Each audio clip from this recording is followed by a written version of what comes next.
Salut peuple de Dieu. Je vous salue de partout où nous sommes, de partout où vous nous écoutez.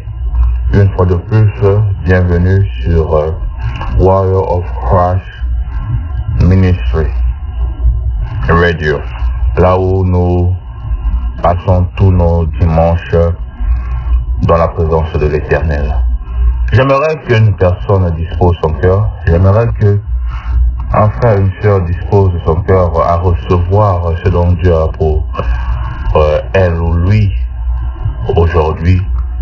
Que l'Éternel vous bénisse, que l'Éternel bénisse son peuple, que l'Éternel bénisse ses serviteurs et que l'Éternel nous donne quelque chose aujourd'hui.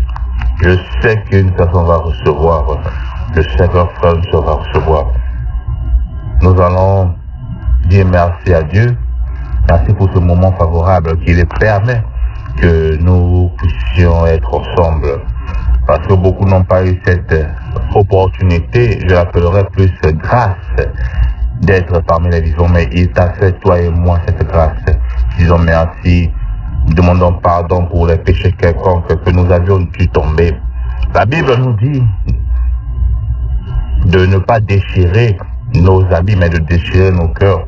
La Bible dit encore que le juste tombera 7 fois, il se lèvera 7 fois. Demandons pardon à Dieu, il est digne et bon à nous pardonner. Et ensuite nous allons demander la puissance de son sang dans nos maisons, dans nos cœurs. En ce moment, que la puissance de son sang puisse anéantir toute présence qui n'est pas de lui, puisse anéantir toute maladie dans nos corps, puisse anéantir toutes les chaînes, puisse anéantir tout ce qui n'est pas de Dieu en nous. Et ensuite, nous allons appeler la présence de Dieu en nous. Père Céleste, merci pour ce moment que tu as préféré, au Père Céleste, que nous soyons vivants. Nous nous sommes trouvés, Papa, parmi ceux qui ont été électés. Aujourd'hui, tu as été électé, j'ai été électé d'être parmi les vivants. Merci pour cette grâce que tu nous fais. Papa, nous élevons ton Saint-Nom. Merci pour ta présence qui continue à être parmi nous. Tu ne nous as point délaissés. Merci, Papa, pour la grâce que tu nous fais. Mais nous venons près de toi encore demander pardon, Papa, d'origine adamique que nous sommes. Nous venons demander pardon pour là où nous avions dû tomber. Ô Père Céleste, tu as dit dans ta parole de ne pas déchirer nos habits, mais plutôt de déchirer nos cœurs. Nous déchirons nos cœurs. Nous déchirons nos cœurs aujourd'hui, Papa. Pardon ton peuple. Pardon tes serviteurs. Ô Père Céleste, nous venons encore une fois de plus demander la puissance de ton sang. Que la puissance de ton sang puisse anéantir toute présence qui n'est pas de toi dans nos maisons, dans nos cœurs, toute maladie, ô Père Céleste, dans nos corps, toutes les chaînes, ô Père Céleste, que la puissance de ton sang puisse nous délivrer au nom de Jésus-Christ. Nous appelons encore ta présence. Est-ce qu'une fois de plus, tu parles à ton peuple, ouvre l'intelligence, ouvre la sagesse, afin que ton peuple reçoive quelque chose de ta part. Merci encore une fois de plus pour ce moment. Dans ta présence, nous disons Amen. Amen. Amen. Amen. Peuple de Dieu, aujourd'hui, notre thème est si simple. Quelle est ma destinée? Quelle est ma destinée? Quelle est ta destinée? J'aimerais qu'une personne puisse prendre la Bible. Dans le livre de Job, nous allons lire Job chapitre 1, du verset 1 jusqu'à la fin. Nous allons comprendre une chose aujourd'hui. Une personne va comprendre une chose. Un enfant de Dieu va comprendre une chose. Je lis au nom de Jésus. Il y avait dans le pays d'Uth un homme qui s'appelait Job. Je pense que tous nous connaissons l'histoire de Job si nous lisons la Bible. Il est important de lire la Bible. Il y avait dans un pays d'Uth un homme qui s'appelait Job. Et cet homme était intègre et droit. Il craignait Dieu et se détournait du mal. Il naquit 7 fils et 3 filles. Il possédait 7000 brebis, 3000 chameaux, 5100 paires de bœufs, 500 ânesses et un très grand nombre de serviteurs. Et cet homme était le plus considérable de tous les fils de l'Orient. Ses filles allaient les uns chez les autres et donnaient tour à tour un festin, et il invitait les 3 sœurs à manger et à boire. Si nous sautions un peu, nous verrons ici que je suis à 7. 6. Or, les fils de Dieu virent un jour se présenter devant l'Éternel, et Satan vit au milieu d'eux. L'Éternel dit à Satan, « D'où viens-tu » Et Satan répondit à l'Éternel, « De parcourir la terre et de me y promener. » L'Éternel dit à Satan, « As-tu remarqué mon fils, mon serviteur Job? Il n'y a personne comme lui sur la terre, c'est un homme intègre et droit, craignant Dieu et se détournant du mal. » Et Satan lui répondit. Satan répondit à l'Éternel, « Est-ce d'une manière désintéressée que Job craint Dieu? Ne l'as-tu pas protégé, lui, sa maison et tout ce qui est à lui? Tu as béni l'œuvre de ses mains, et ses troupeaux couvrent le pays. Mais étends ta main, touche à ce qu'il appartient, et je suis sûr qu'il te maudit en face. » L'Éternel dit à Satan, « Voici, tout ce que lui appartient, je te le livre. Seulement ne porte pas la main sur lui. » Et Satan se retirera de devant la face de l'Éternel.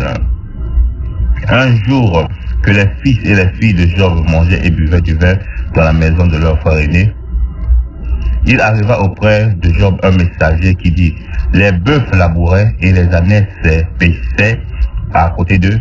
Des Sabiens se sont jetés dessus, les ont enlevés et ont passé les serviteurs au fil de l'épée.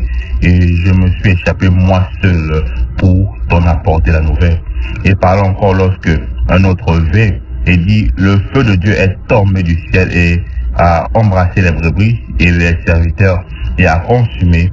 Et je me suis échappé moi seul pour te l'informer. » Et parlant encore lorsque un autre vint et dit, « Des chardiens formés en 3 bandes se sont jetés sur les chameaux, les ont enlevés et ont passé les serviteurs au fil de l'épée, et je me suis échappé moi seul pour te l'en informer. » Et parlant encore lorsque vit un autre et dit, « Tes fils et filles mangeaient et buvaient du vin dans la maison de leur frère, et voici un grand vent est venu de l'autre côté du désert, a frappé contre les 4 coins de la maison, et elles sont écroulées sur les jeunes gens.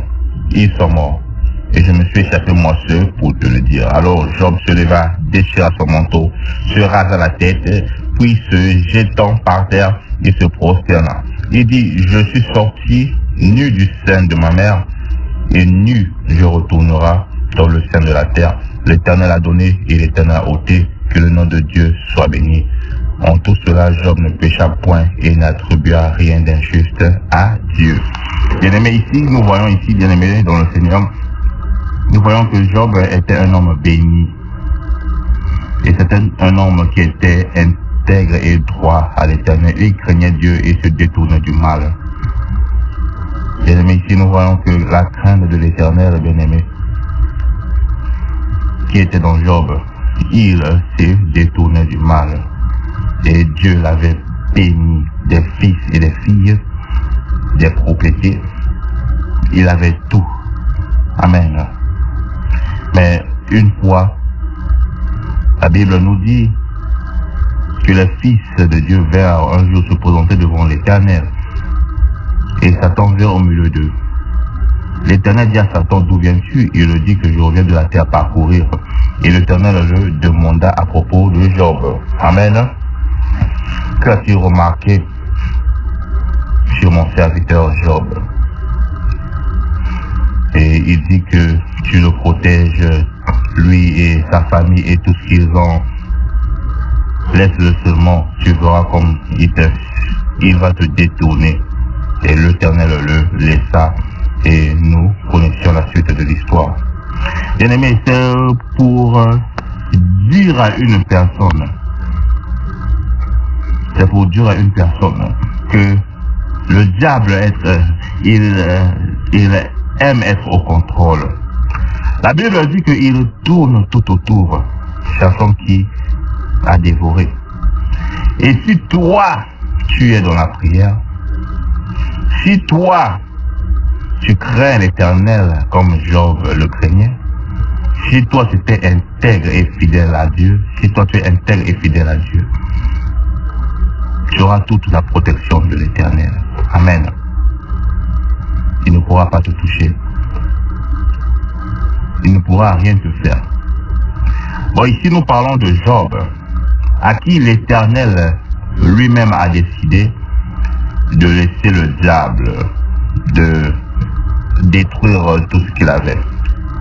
Mais dans notre sens du thème d'aujourd'hui, nous allons parler des gens à qui que ce n'est pas Dieu, ce n'est pas la volonté de Dieu, mais c'est le diable lui-même qui détruit leur famille, qui détruit sa famille, qui détruit ses biens à cause d'une manque de vie, d'intégrité, à cause de la manque de la crainte de l'Éternel.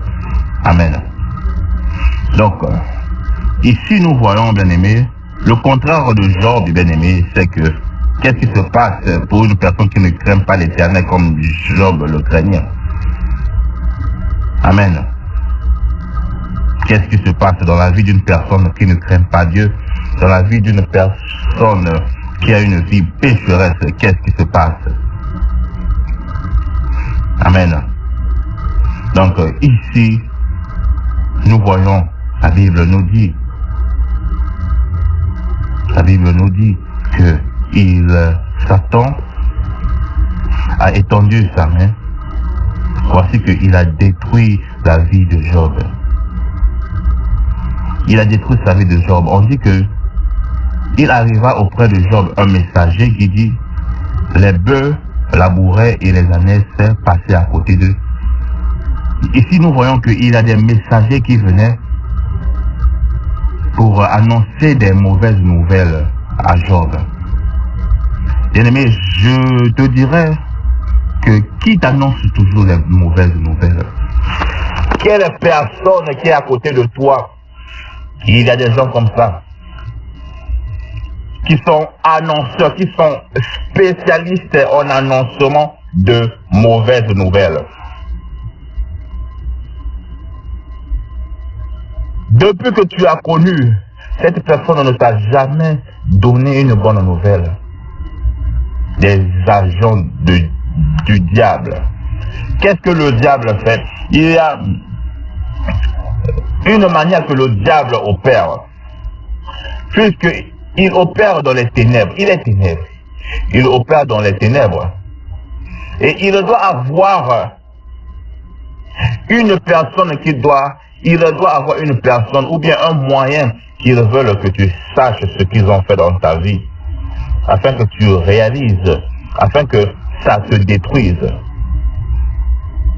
Ils peuvent injecter la maladie la nuit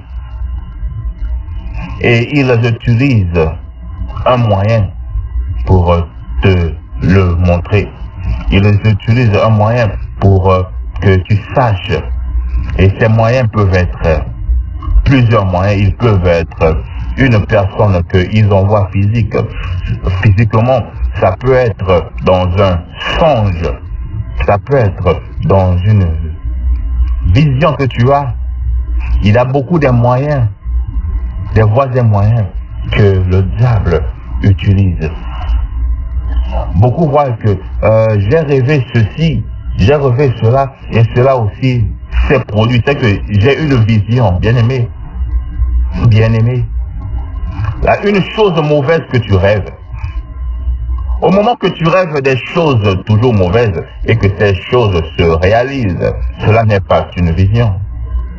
Cela est une façon du diable de te montrer: regarde ce que nous faisons dans ta vie et regarde ce que nous allons en train de faire. Regarde ce que va s'accomplir dans la journée d'aujourd'hui. Et toi, tu te réveilles, tu dis que oh, quand je rêve toujours, ça se réalise. C'est que j'ai une vision, bien-aimé. Et nous voyons que il y avait des messagers qui venaient pour annoncer à Job tous ses malheurs. Amen. Des sabiens qui venaient l'annoncer que tous ses bœufs, tous ses biens étaient détruits.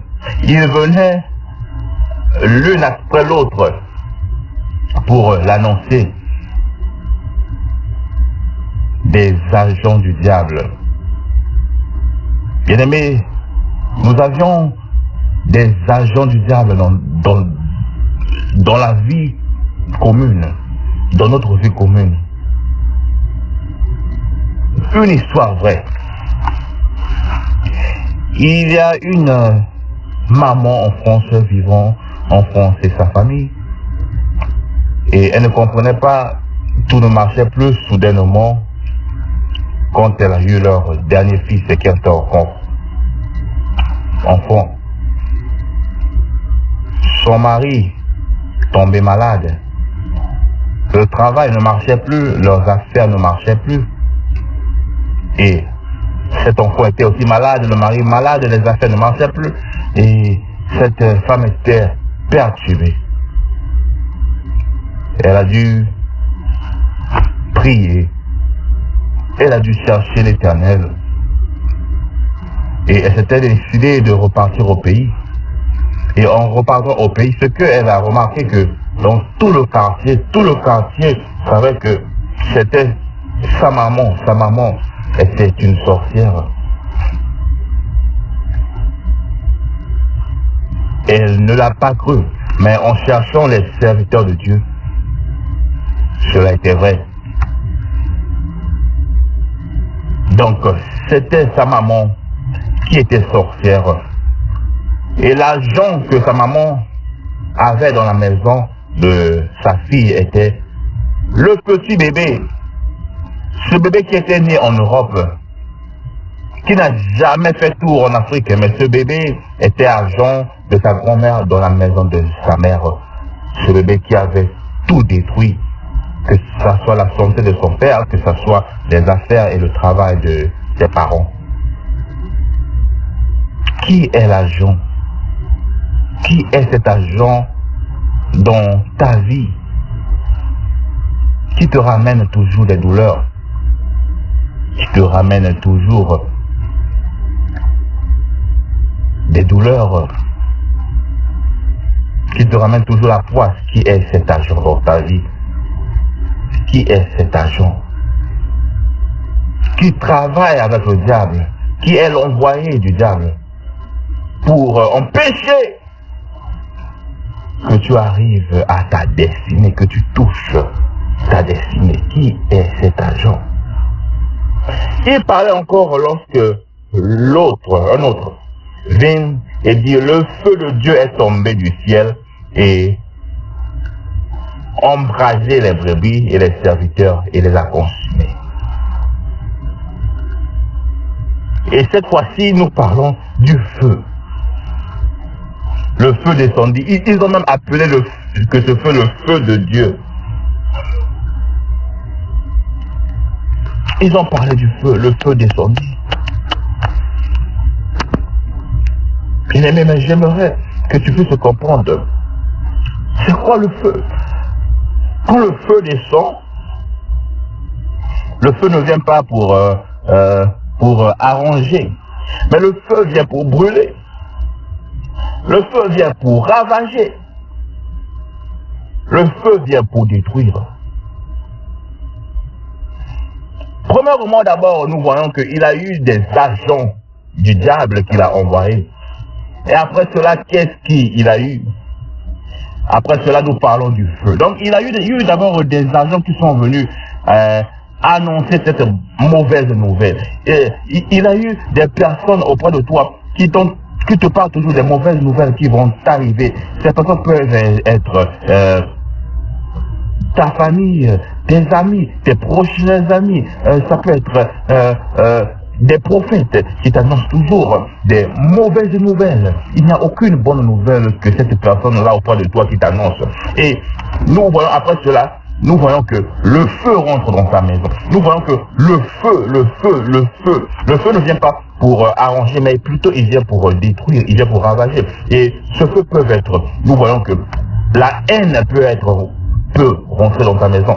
La colère, les disputes entre mari et femme, les disputes entre frères et sœurs, les disputes qui divisent les familles, c'est le feu. C'est le feu. Les désaccords, l'esprit de la vengeance. Nous voyons toutes ces choses aujourd'hui dans plusieurs familles. Mais cela là d'abord a commencé par des messagers, des agents du diable qui étaient venus. Et ensuite nous voyons que il y a le feu qui a suivi. Mais tout cela, c'est pour détruire la destinée d'une personne. Tout cela, c'est pour détruire ta destinée, si seulement si tu ne crains pas l'Éternel. Si seulement si tu n'es pas intègre. J'aimerais qu'une personne comprenne cela. Job, c'est Dieu qui a décidé de laisser Satan. Mais dans nos contextes, nous parlons que de toi-même qui as décidé de ne pas craindre l'Éternel. Nous parlons du résultat de la manque de la crainte de l'Éternel dans nos vies. Cela impacte notre destinée. Cela impacte la destinée d'une personne. Amen.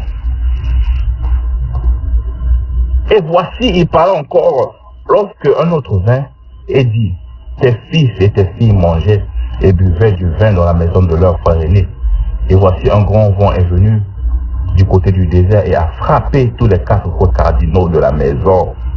Et tes fils et filles sont morts. Mais nous avons d'abord vu.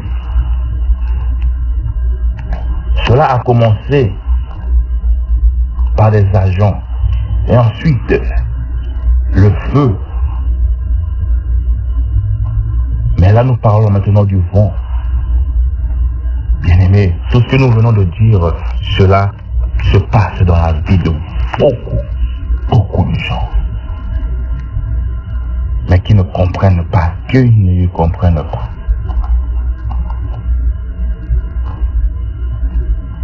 Ce sont des stratégies du diable. Bien-aimé, le diable, il n'est pas créateur.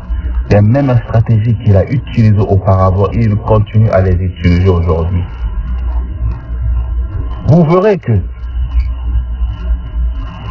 vous avez eu un songe. Et dans le songe, vous vous disputez avec votre mari. Ou bien vous vous disputez avec votre épouse. Et en se réveillant, vous ne priez pas, puisque vous n'avez pas une vie de prière.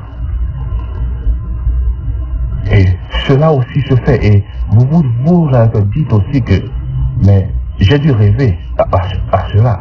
Mais avez-vous condamné cela par la prière? Car la Bible nous dit que tout ce qui est révélé est condamné, mais pas condamné par une parole. Pas condamné que mais condamné dans la prière. Condamné dans la prière. Ne négligez pas les rêves. Ne négligez pas les rêves. Chaque rêve que vous rêvez, quelle que soit bonne ou mauvaise, levez-vous et priez.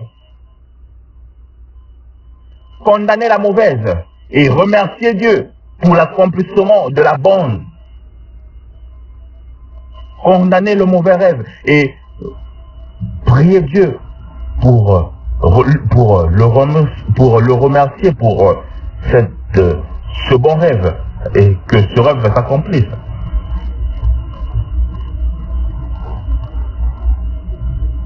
Beaucoup rêvent qu'on a infecté une maladie. qu'on a tiré une balle, une flèche mystique, un couteau mystique. Il se réveille et je fasse comme si que rien n'était. Ah, moi, ils ne me pourront pas. Moi, je suis un fruit d'un bois solide. Moi, j'ai des nerfs solides. Ils ne me pourront pas. Ah oui, es-tu sûr qu'ils ne te pourront pas? Qui est ton appui?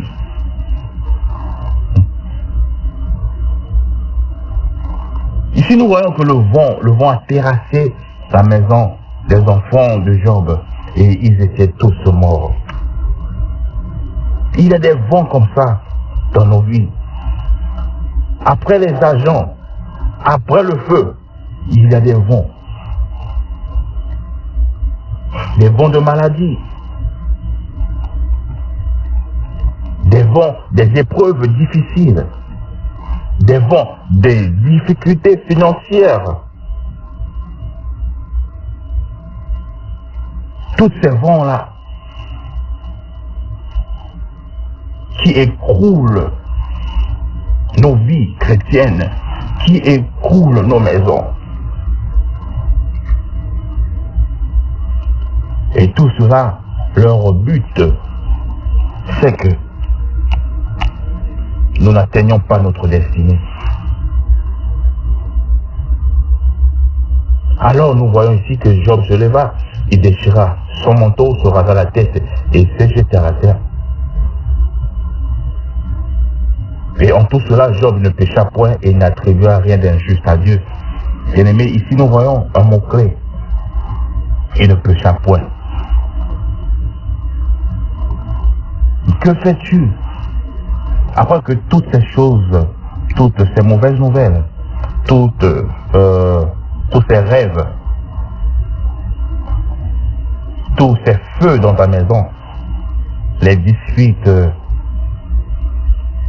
les injures, tous ces feux qui brûlent dans ta maison, et après, tous ces vents qui brûlent dans ta maison, qui sillonnent ta maison, qui détruisent ta maison, les vents de maladie, les vents de pauvreté, de misère, de chômage. Que fais-tu après cela? Ici, nous voyons que Job ne pécha point et il n'attribua rien d'injuste à Dieu. Mais beaucoup aujourd'hui, nous péchons après cela. Nous nous disons que beaucoup aujourd'hui, ces vents, ces feux nous ramènent encore plus à pécher. Nous nous disons que Dieu ne nous connaît pas. Laisse-moi vivre ma vie. Cela déjà m'est arrivé beaucoup de fois. Je me suis habitué à ça. Dieu ne me connaît pas. Laisse-moi encore pécher.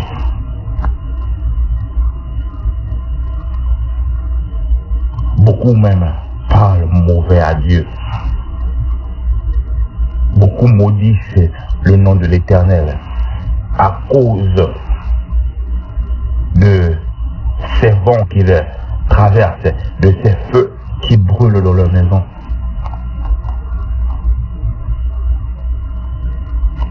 Mais j'aimerais que tu saches, j'aimerais que tu sois comme Job, qui ne pécha point malgré tous ses problèmes, qui n'attribua rien d'injuste à Dieu.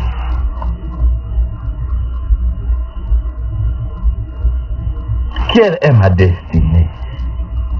Quelle est ta destinée? Qu'est-ce qui t'empêche à arriver à ta destinée? J'aimerais qu'une personne prie. J'aimerais qu'une personne se demande. Demande-toi là où tu es, mon frère, ma soeur. Quelle est ta mission ici-bas? Qu'est-ce que Dieu veut que tu réalises ici-bas? Est-ce que Dieu t'a envoyé ici-bas pour toujours pleurer, pour toujours être malade? Quelle est ta destinée?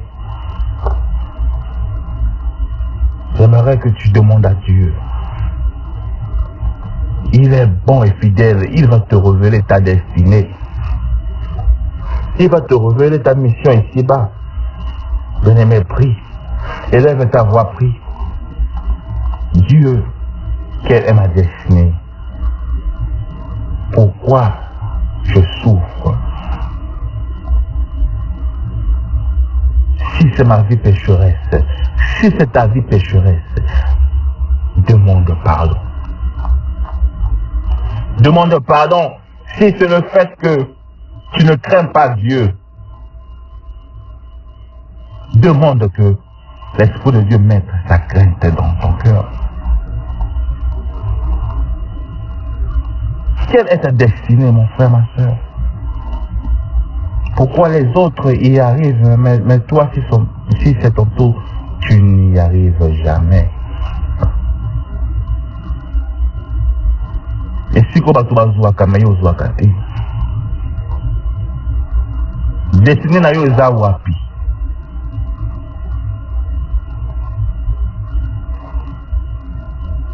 J'aimerais que tu demandes encore à Dieu de éclaircir ta destinée.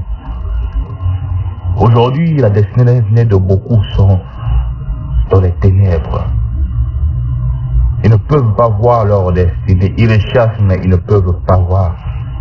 Ils ne savent pas qui ils sont. Ils ne savent pas leur mission. Ils ne savent même pas leur valeur. Beaucoup aujourd'hui se vendent moins cher. Ils ne savent pas qui ils sont. Demande à Dieu d'éclaircir ta destinée. Demande à Dieu de enlever ta destinée dans les ténèbres afin que ta destinée rentre dans la lumière.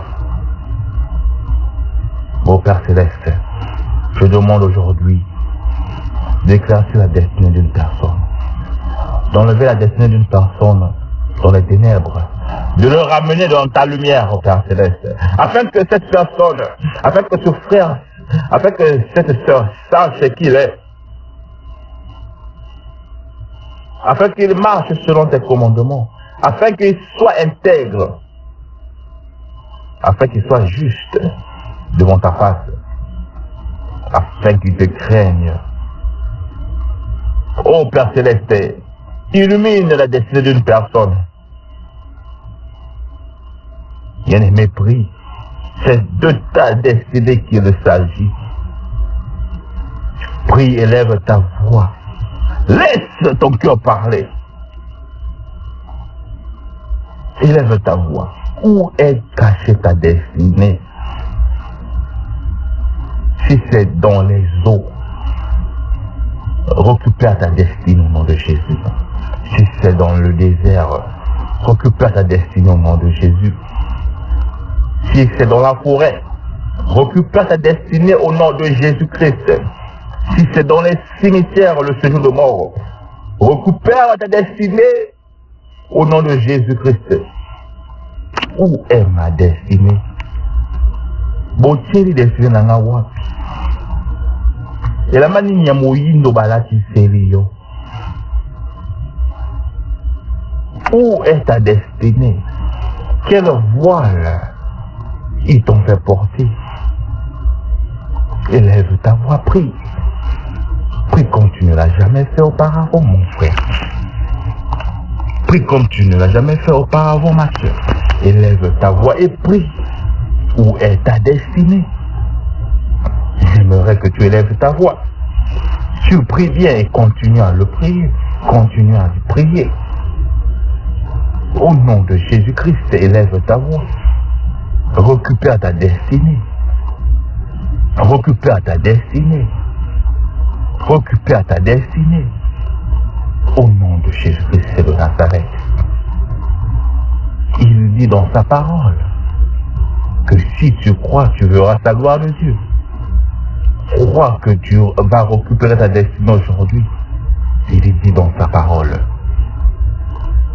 Si tu demandes, il te donnera. Demande aujourd'hui à récupérer ta destinée là où ils l'ont mis. Et nous allons prier dernièrement pour la force. Que Dieu fortifie, que Dieu te fortifie. Que Dieu te fortifie. Dis Dieu fortifie-moi. Dieu fortifie mon âme. Afin que je combatte un bon combat. afin que je combatte un bon combat. Dieu fortifie mon âme. Dieu fortifie mon âme. Mon âme est faible. L'ennemi a dû introduire ces choses la nuit afin de affaiblir mon âme. Il a dû envoyer des agents avec des mauvaises nouvelles afin d'affaiblir mon âme. Ces feux dont je vis, ces vents violents dans ma maison, afin d'affaiblir mon âme. Mais Dieu fortifie l'âme d'une personne, fortifie l'âme d'un frère, fortifie l'âme d'une soeur, d'une maman. Monte dans la prière. Dieu fortifie mon âme. Fortifie mon âme afin que je passe ces épreuves. Fortifie mon âme afin que je combat le bon combat. Le combat de la gloire. Fortifie mon âme. Fortifie mon âme. Monte dans la prière. Fortifie mon âme. Fortifie mon âme. Afin que je combatte le bon combat. Le combat de la victoire. Et non de la défaite. Fortifie mon âme. Fortifie mon âme. Fortifie mon âme. Comme tu as dit à Josué, que ce livre de la loi ne t'éloigne point. Fortifie mon âme. Laisse que papa, ta parole ne m'éloigne point. Que ta parole fortifie mon âme. Que ta parole me rend invisible devant les attaques de l'ennemi, invincible devant l'ennemi. Fortifie mon âme, fortifie mon âme, fortifie mon âme. Bien-aimé, dis merci à Dieu. Merci à Dieu pour ce moment qu'il a permis. Merci à Dieu pour cette parole qu'il t'a donnée aujourd'hui afin que tu comprennes une chose que tu ne comprenais pas auparavant. Dis à Dieu merci pour la force qu'il t'a donnée. Merci pour l'éclaircissement de ta destinée. Merci pour la force, la vie qu'il t'a donnée. Dis merci. Merci Dieu pour ce moment favorable que tu as permis, nous passons dans ta présence. Pour ce message, au Père Céleste, que ce message soit cette graine plantée et cette plante qui donnera des fruits dans la vie de tes enfants. Je laisse tes enfants entre tes mains. Papa, merci pour l'éclaircissement de la destinée d'une personne que tu as éclairée aujourd'hui. Merci pour la force que tu donnes à une personne, que tu donnes à un frère, à une soeur, à une maman, à un papa. Merci pour tes bienfaits qui sont innombrables, infinis dans notre vie, dans nos vies. Merci pour la force que tu continues de nous donner à être dans ta présence. Je laisse ton peuple entre tes mains. Je laisse cette semaine que nous commençons entre tes mains. Enlève tout ce qui n'est pas de toi sur leur chemin. Les agents du diable, enlève-les sur leur chemin. Ô Père Céleste, que ce feu qui brûle dans leur maison, que ce feu s'éteigne, ce feu des disputes, ce feu de la pauvreté, ce feu s'éteigne dans leur maison au nom de Jésus. Que le vent de la maladie, le vent des échecs, que ce vent ne souffle plus dans leur maison au nom de Jésus-Christ. Nous avons ainsi prié. Amen. Bon dimanche à tous et soyez bénis.